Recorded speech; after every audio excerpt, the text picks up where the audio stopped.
The point is, many of the new age gurus, they give you, like capsule, form. And some of them also provide you sarvaroga nivarani, like, all disease curing type of thing. They give you some, they say that, like I remember this Maharishi Mahesh Yogi was supposed to have been the teacher of, or rather, guru of Sri Ravi Shankar. Mahesh Yogi used to be in the, you might be knowing, transcendental meditation. Yeah, it's very popular. TM. Yeah. Very. And the Beatles were his followers and other things. They came and it created such a huge, global impact. Obviously, Beatles in their prime time were, you know that how right. much they were. 60s and 70s. When they came and visited him, and he gave, he used to claim that you can levitate by meditating properly. You can slightly fly on the, not far away flying, but nearby flying. Levitating it is called. Many of his followers also believed in that. Maharishi Mahesh Yogi's followers.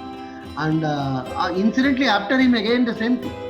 His whole TM is, some people are there here and there having some following, but not much of an impact. And Sri has created his own separate, what one can call product in terms of Kriya Yoga and other things. He is not many people even know that he is the disciple of Mahesh Yogi.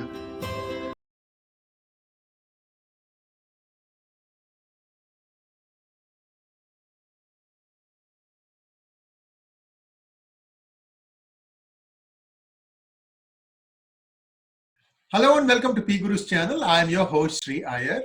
You, I'm sure, have noticed the large beaming Ganesha behind me. As you all know, Ganesha is the remover of obstacles. At PGurus, we are starting a new initiative. I'd like you all to subscribe to PGurus and also donate to PGurus. And I have a new idea, which I'll share with you shortly. But before I do all that, let me introduce our speaker of the evening, Professor R Vaidyanathan. Professor RV, welcome to PGurus channel. Thank you very much. Thanks a lot. Sir, if viewers, you all know what the Twitter DP of Professor RV is. Yes, it is Ganesha, and it is Ganesha that removes all our evils and removes all the obstacles in front of us, not evils, obstacles in front of us. Now, the reason I have put this Ganesha here is PGurus, at PGurus, we are starting a new initiative. What we would like you to do is donate to us substantial amounts. Let's say if you donate, I'm just giving you some numbers, I'll firm it up in a separate video, but let's say if you want to donate, say about $150 to PGurus, what we would like to do is, as a token of appreciation, we might send you this is a 24-inch Ganesha. We might send you a 12-inch Ganesha. And if you donate 250, we might send you a 24-inch Ganesha. Basically, the cost of the product is quite high. You're getting a bit of it back, but more important thing here is that it's hand cut, it is laser cut, and it is precision. It is made especially for you, and it is something that will last you for a long time. I have one other such thing that I'd like to share with you. This is a yoga chakra. This is 7 by 25, and it's got 7 chakras. These are the 7 chakras that exist in our body. And whoever practices yoga, you might know the chakras and their significance. So we also might send you, as part of our donation package, one of these things, depending on the amount. So we are going to share all these things. The reason I brought all these things up is we do want you to donate. And at the same time, we would like you to think about how you can spread the Sanatana Dharma, our rich culture. There are many more artworks like this that are in the pipeline. And I thank Professor RV for encouraging me, because it is his DP that got me inspired to do this. I really mean it. So thank you very much, Professor RV. And today we are going to talk about the new age gurus, such as Sri Ravi Shankar or Jaggi Vasudev. And what is Professor RV's take on them? Professor RV, take it away. Thank you very much. And I wish all the new initiatives undertaken by you to be a grand success. And Ganesha will obviously bless you for that. These are some of the interesting things. It's not just the amount or the token or something. It is also in a way to sustain our what one can call Sanskriti or our Yes. tradition and culture in this fashion. Particularly when you say it is laser cut and it is precision, it would have really a grandiose thing in the living room or in the puja room of individuals in and around US. I'm sure to start with you are focusing on the US customers. Maybe Yes. later on you Yes. will extend it to other parts Yes. of the world, including Yes. India. Yes. Okay. See this new age, what you may loosely call gurus, or more popularly some of these contemporary. It is not really a new age. Throughout the history, if you go back, you will always find there is a lot of people who are, what one can call going around the country preaching and eliciting support from public. For instance, the entire Bhakti movement, if you see, it's full of the poets and singers and they used to travel across to southern part of the country. Also, many of them came from the northern part and vice versa. So it's not something in that sense, but the contemporary world, it is something new for many people. And how to structurally look at it, or how to cons- cons- conceive it. You see, if you go to traditional temples, particularly in southern India, you have two types of murtis, or two types of gods. One is what is called in the garbhagriha, or garbhagudi as it is called in this part of the country. Garbhagriha, that is the mostly it is made out of stone, or it could be any other combination in terms of marbles, in terms of what one can call some type of pearl or rubies and other thing, whatever it is inside, and it is always inside. It never is taken out or anything. And once it is installed after a certain type of agama, another thing. Actually, there is a very interesting story in the olden time when the king constructed it in Rameshwaram, and then the installation took place. After that, he himself could not get into the Garbhagriha. He could only stand outside the Garbhagriha and then pray to, even though he is the one who did that whole thing, is the owner of that, you may loosely call the Right. temple. Right. And not many people know the sculpture, the one who actually sculpts the god in the stone and other thing. And there is an initial time period for him to worship actually. This is not thrown out, he is not thrown out or something. Certain Agama principle basis, he is actually consecrating and then he is participate. After that, of course, he comes out of the Garbhagriha. The second is most important. Yeah, you wanted to say something? Yes, one of the things that I have learned about these sculptures is the rocks themselves have to be carefully selected by the shilpis. They're called stapatis. And one of the things that they have to identify is, if the murti is a male murti, then they have to identify the right rock. The rock has to be also of male quality, male type, and there's also a female rock for which, and when they have to do female murtis, they have to use the female rock. Not only that, these tapatis are so specialist, they know at what time the rock sleeps. So whenever they have to do this fine engraving, they will undertake that only when the rock sleeps. I mean, I'm not making this up. You have to look at YouTube videos on the art of sthapati, and you will know a little bit more about it. So please continue. I just wanted to mention this point. Yeah.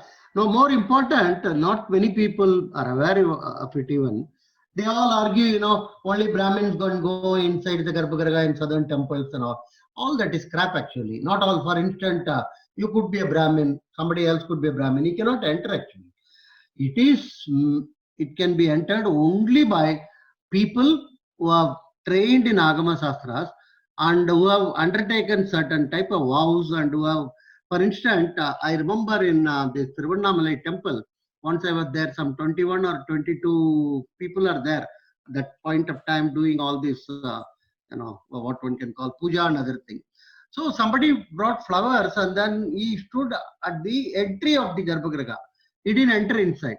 So after some time, somebody came and picked it up from inside, and I asked him, he says, no, sir, I am not, even though I am also one of the pujaris, I have to perform so many other rigorous type of practices. After that only I will be. He said out of these 22, 23, only 3, 4 are eligible to actually go up to the God. The point I want to stress is there is a lot of misconception that only Brahmin can enter inside. No, it's not like that actually. Anyhow, so yeah, So you want to. yeah, there are about 40,000 temples in Tamil Nadu that do not have Brahmin priests. I just wanted to bring that also. No, that's a different. We will come to that also. That's a totally different issue. Now, in every temple, you will also find that there is something called idol or a murti, which is taken out in procession during particular days or particular festivals or something around the village or around the town. Actually, they are called Urchava murtis. They are mostly 99%. It is made out of metal. Right. Actually, it is made out of either copper or pital or a combination of brass or various type of metals. It is made out. And these are decked and dressed and very well, and sometime, I remember some of the Vaishnava, particularly, Vishnu is supposed to be Alankara Priya, he's very fond of getting, decked. Whereas Shiva is not so much known for Alankara. He is more, for instance, what is called Abhisheka Priya in terms of getting, water poured on him or snana. Various type of things are, buttermilk and this coconut water and so many type of things. Shiva is more proud of it or more fond of it actually. He is not so much interested in getting dressed up, but Vishnu is. And I remember in a temple near where I went to school in Tinagar, they used to even put this perfume for the Alankara, this god which is taken around in procession. They used to, what you call spray on it. I was always amused about it. It's a full-fledged, decoration or something. But this is very helpful because people can on the route, those who do not even come to the temple, they can be at their own home, come out of the home and see the god actually. And there are very what specified number of people who carry it actually. The different temple, different rules are there and other thing. Anyhow, the point I want to stress is the one who comes as a procession or Alankara or this god Urchava Murti is equally important than as compared to the one who is in the Garbhagriha. So our new age gods or new age gurus, are more like this Urchava Murtis. They go around the country. Nowadays, of course, they go around the world. Forget about country. They go to US, they go to Germany, they go to Europe, Latin America, all this. We have Sri Sri, we have this Sadguru from Coimbatore, we have Amachi, that hug mother. She's Mata Amrutanandamayi. Right. She's called hug mother, actually. She hugs people. She also travels all over the world. Like that, there are plenty. The most original one which you can think of is Swami Vivekananda. Yes. Ramakrishna Paramahamsa. Paramahamsa was more, what you call Mulava. He was always, in our maximum, he was commuting between Calcutta and adjacent some places. That's all, not more than that. While as Vivekananda, of course, everybody knows, traveled all over, including to various towns of US and other things. But one minor difference is Vivekananda strictly is not just a Urchava Murti, because one likes it or not, he has imbibed enormous amount of Upanishadic and Vedic knowledge and other things. Yes. It's not just, but some of the contemporary, modern gurus may not be so much knowledgeable about most of the intricacies of Vedas and Upanishads and various things. They might not have even undergone a very rigorous training and other things. But they are, adequately imbibed with a certain amount of knowledge to communicate with the people. They are, after all, new age, so they communicate with the people in YouTube, or they communicate with the people in large audiences. They speak, sometimes they speak some Hindi, some English, and basically they serve a purpose, I would say. But some people are, whenever, for instance, recently somewhere I think the Sadguru, he mentioned about yoga is not just spiritual practice or something.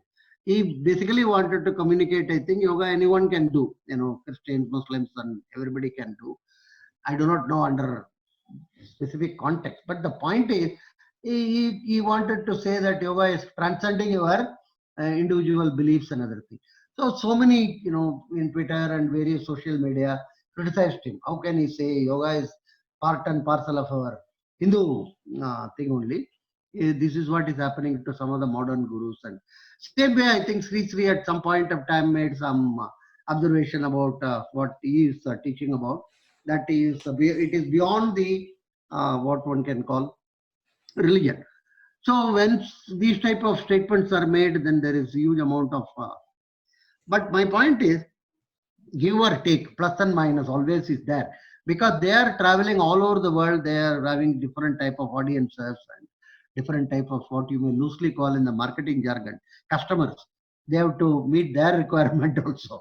So it is possible that sometimes they may want to mention that that this is not pertaining to the religion.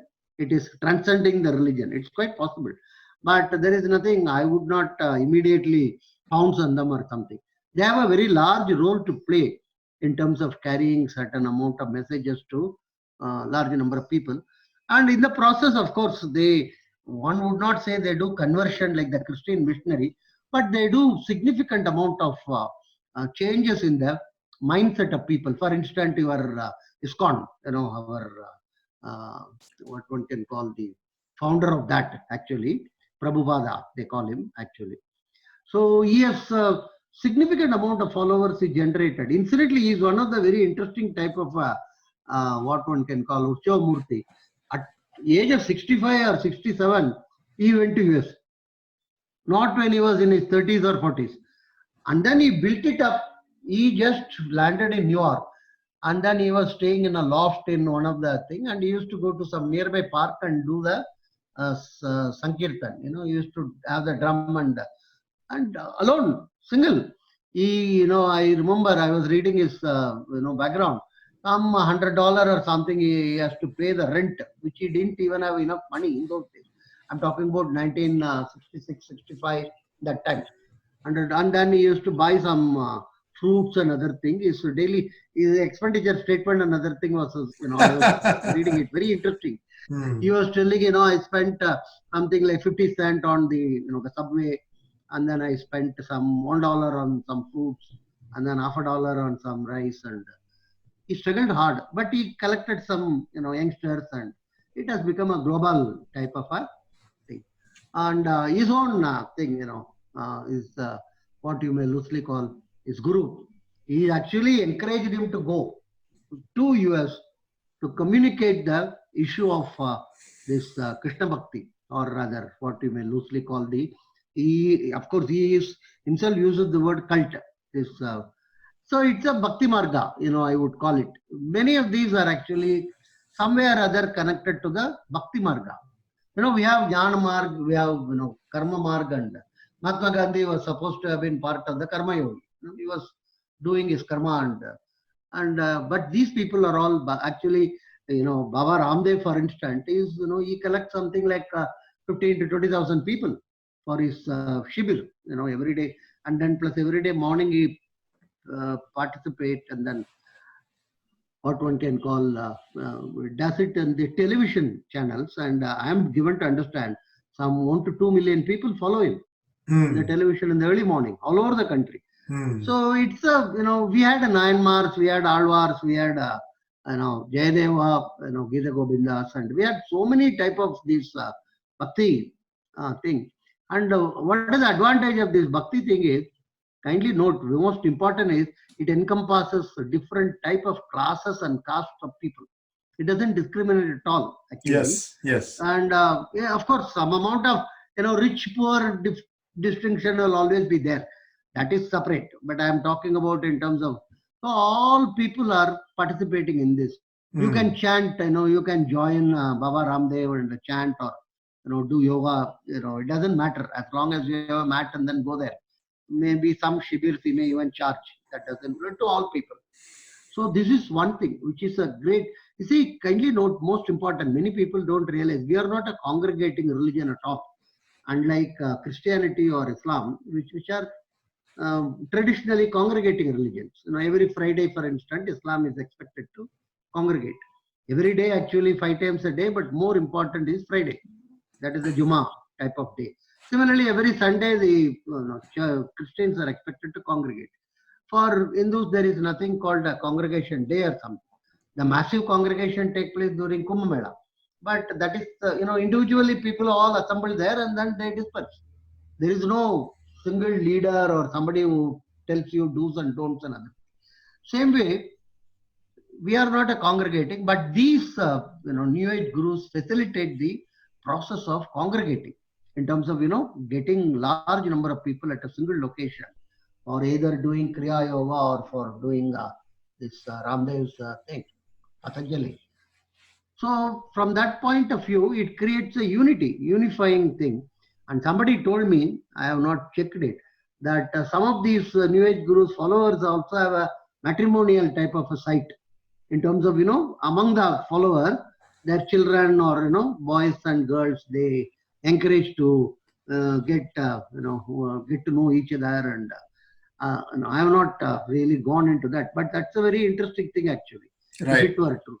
And the way they address also, for instance, in terms of this Sri Ravi Shankar, many of their followers talk in terms of Jai Gurudev, JGD, Jai Guru Dev. The JGD is their main form of addressing each other. And similarly for, Hari Om, they call it in terms of your Chinmayananda. Right. But the most important point is, there are two sub-issues in this. One is, what happens to after the New Age group? One model which Swami Vivekananda nicely did was to make Ramakrishna into a mission. Right. Kindly note, it's a word, it's a heading itself is mission. Because he wanted to, whether one likes it or not, have something similar to the Christian missionaries who were doing at that point of time. Correct. Particularly for the cause of education and health.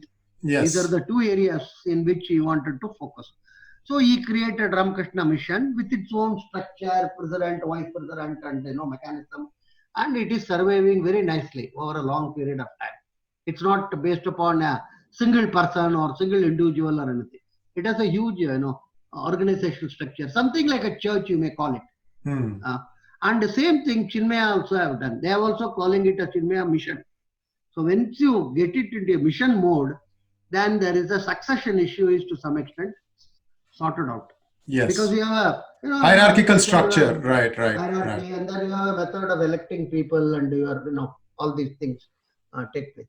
But there are others, for instance, who get into a lot of, for instance, this, you might have heard about Puttaparthi Sai Baba. Yes. After he passed away, all things went to court actually. Right. Very sad. Same Baba Ramdev. No, not Baba Ramdev. The other one who was.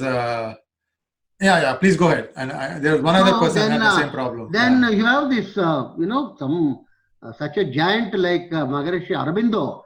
After he passed away, a lot of his followers did not get along, and then it got split into two groups: ashram group and the international group, and a lot of court jugglery and other thing is taking place. So this is something very important. The succession planned by many of the New Age gurus is not appropriate. Actually, what happens after them? As somebody commented, what happens after this? And somebody told Karnataka court only. There is nothing more than. So this is one. While as for the traditional, what you may loosely call Garbhagarha type of people, that for instance the Shankaracharyas, Srigeri Shankaracharya, or Puri, or even Kanchi, all these Shankaracharya and other thing, there is no problem of succession because during their lifetime, they identify somebody who will be succeeding them, and the Mutt conducts its activities continuously the same fashion only. No other differences. The only situation was when Jayendra Saraswati of the Kanchi Mutt, he switched from sacred to secular. I call the Garbhagarha as a sacred thing, while as the Urchava Murtis are secular. Yes. Because they travel all over the world, they have to, you cannot tell this. Sometimes they have to wear woolen clothes and put coat and all those things. Right. They cannot, and they have to adjust to the global 5-star culture and other thing also. They need not necessarily be completely taken in by that, but they have to adjust by that. So this Jnana Saraswati was the first one, if I can recall, in the recent history, who went from sacred to secular. That transition is not very easy actually. It's extremely complicated. He went into slums in Chennai and adjacent places and met a lot of these people belonging to the scheduled caste and other things. He gave them sweets and distributed another thing. They were extraordinarily happy actually. But that same day, I wrote an article. It's there in my website also, that he has signed his death warrant. I told it, and people were aghast actually when I told this. I told, look, this is traditionally that of a political group. So you are now poking your nose into that, and they are not going to be happy, irrespective of political parties. That is their domain. Your domain is to sit inside, deep inside the cave or inside your place. And then whoever comes to you, you bless them and give them an apple or something and then send them out. That's what you are supposed to do. Now you are getting into the other side. I told, this is not going to be easy, and it was not easy for him also. It's not easy for any sacred to get into secular. Secular can never get into sacred because it requires enormous amount of tapas and it requires enormous amount of knowledge. As somebody told, some of the New Age gurus, if you conduct a MCQ in deeper meanings of Upanishads or deeper meanings of these Vedas or your other vachanas or various other type of thing, they may not pass. So this is separate. But they're because you see, this is something very complicated actually. The bhashyas and other thing written on the original sutras. See, Brahma Sutra, for instance. Brahma Sutra bhashyas are plenty. One is written by Adi Shankara, one is written by Ramanuja, one is written by our Madhvacharya, and a couple of others have also written. From that point of view, you can argue what is the original work of Adi Shankara. If you ask me, there is nothing actually. He has written bhashyas on Bhagavad Gita, he has written bhashyas on what one can call Brahma Sutra, and he has also written quite a number of these devotional songs and other things. But otherwise, even Sarvapalli Radhakrishnan, same thing one can argue. Even Vivekananda, we can argue. What is this? That's not the issue. Issue is your ability to grasp and understand.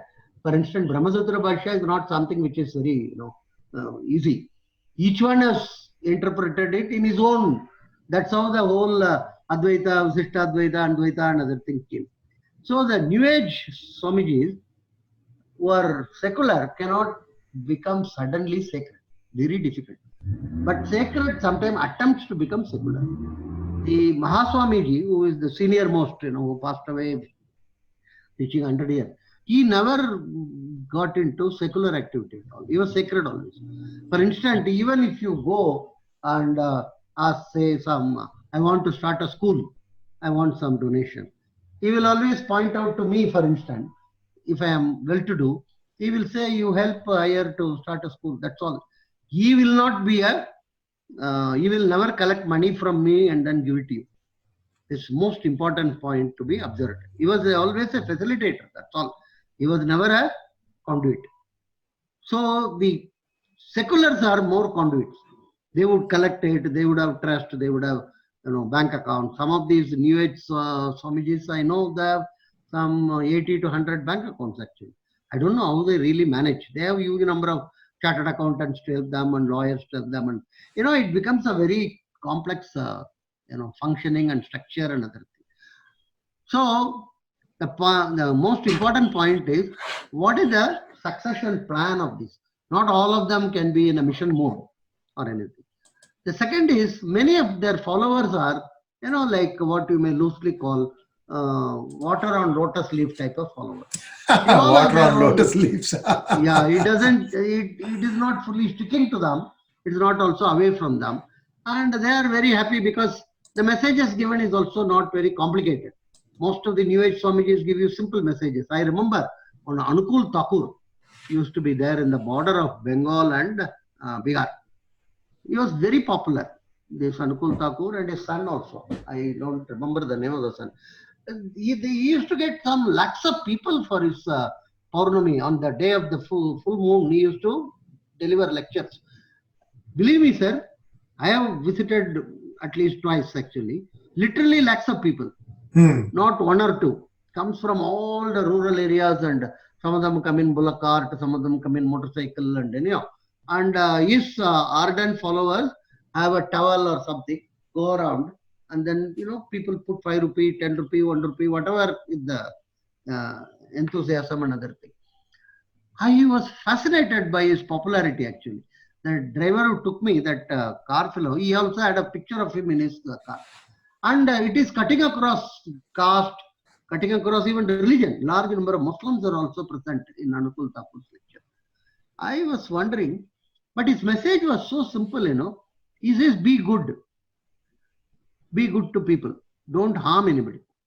And then he says, try to follow vegetarian as much as possible.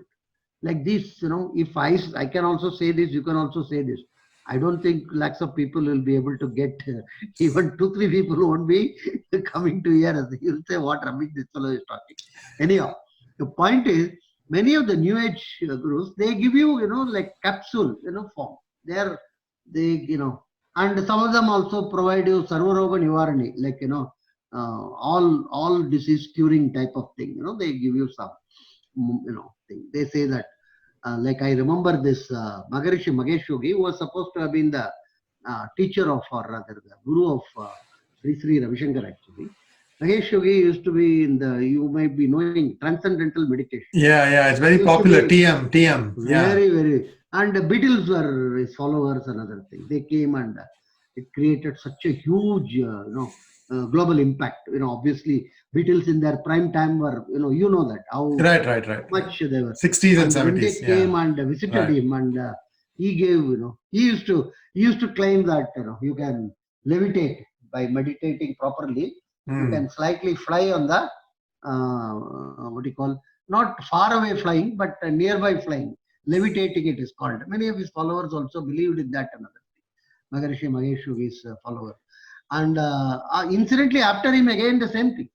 His whole TM is, some people are there here and there having some following, but not much of an impact. And Sri has created his own separate, what one can call product in terms of Kriya Yoga and other thing. He is not many people even know that he is the disciple of Mahesh Yogi. So you must, unless you have a structure created, unless you have a organizational thing, then what happens after you, it goes away. It doesn't continue or anything. But during your time, it helps a lot of people removing their stress. Some people have got their own, many of them come and ask us. I have been with Ramdev a couple of times. People ask him all, difficult things. Somebody's, daughter-in-law is not keeping her well and other thing. So like that, hundreds of problems, family problems, stress, and he listens to them and, he gives, he obviously can't solve all of it, but at least he says that things will get okay, things will get better. Like that, and then he gives some apple or orange or something, and then sends them away. So what I want to stress is these new age gurus are extremely useful from many angles. In other words, very loosely, not very rigorously, they substitute your so-called psychiatric groups in US. Huge amount of these people are there, and they charge very heavily, I am told. That's true. So, if you want to. In fact, the nickname for them is shrink. Essentially, they shrink your ego. They shrink your ego as well as perks both. Right. That is most important. So, and then they say it appears if both the couple go, there is some discount also is given. Instead of suppose husband and wife. That is counseling. That they do joint counseling and all that. Yeah. Joint counseling and other, and the charges are relatively very high.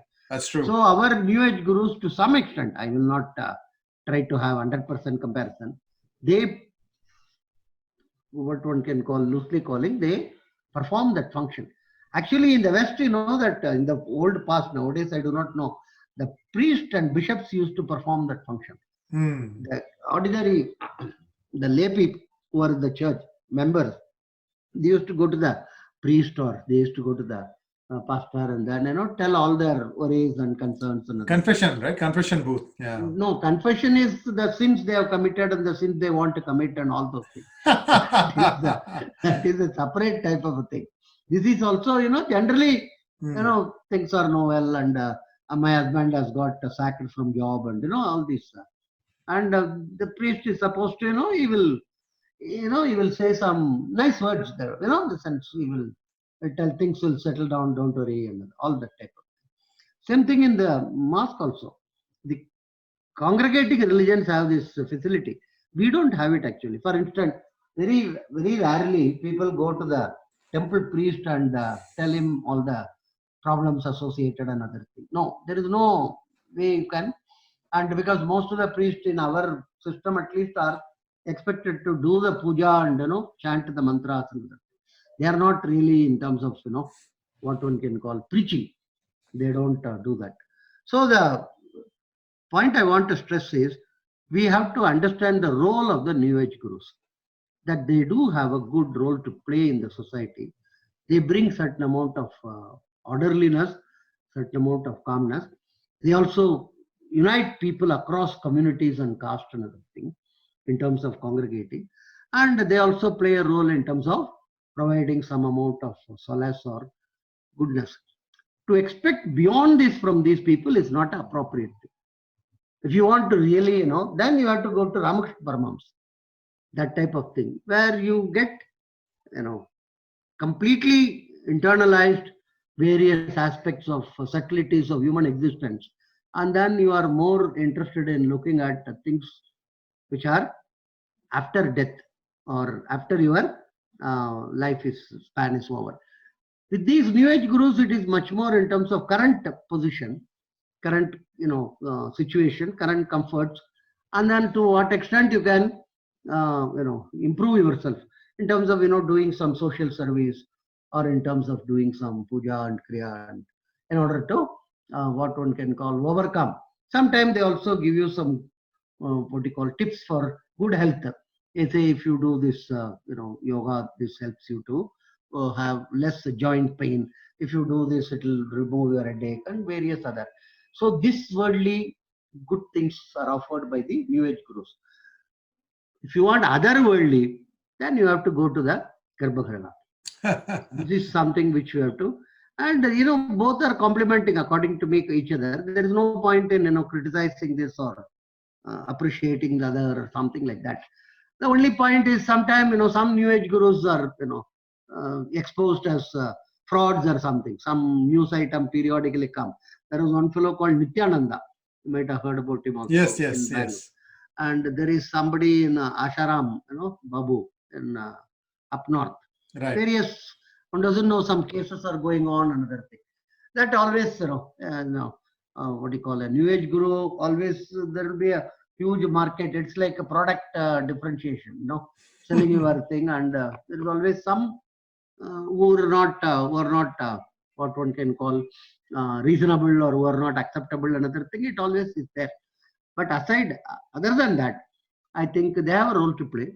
And the traditionalists, no point in criticizing them that they are doing this, it's not up to the mark, and they are not expected to be Garbhagriha people. Let's be very, very clear. If suppose the Puri Shankaracharya or Shrinkerish Mat person, if he says yoga is not connected to Hinduism, then it is a very serious issue. Then you should get alarmed actually. If they will never say it, I can assure you about it. And so they're very, very clear about it, and they are very, very internalized about many of these things. So I think we have to know the differences, that they complement, they play the role. More important, according to me, is some of them who have got huge amount of followers, they should really seriously think in terms of creating appropriate structure after their life. Otherwise, I think it becomes messy. It becomes, like a property dispute, and some of them have got huge amount of real estate, land and buildings, and followers and other thing. So this is also something which we should ponder about. I thought that is what I would like to communicate today. Right? Thank you very much, Professor RV, and viewers. Like I said before, we are going to introduce a lot of precision hand-carved wood artwork. And what you're seeing behind me is a Ganesha. It comes in two colors, white and black, and three sizes: 12 inches diameter, 24 inches diameter, and 18 inches diameter. What you're seeing behind me is a 24-inch diameter. Do subscribe to our channel, and please donate to our channel too. Thank you very much, Professor RV. Thanks a lot.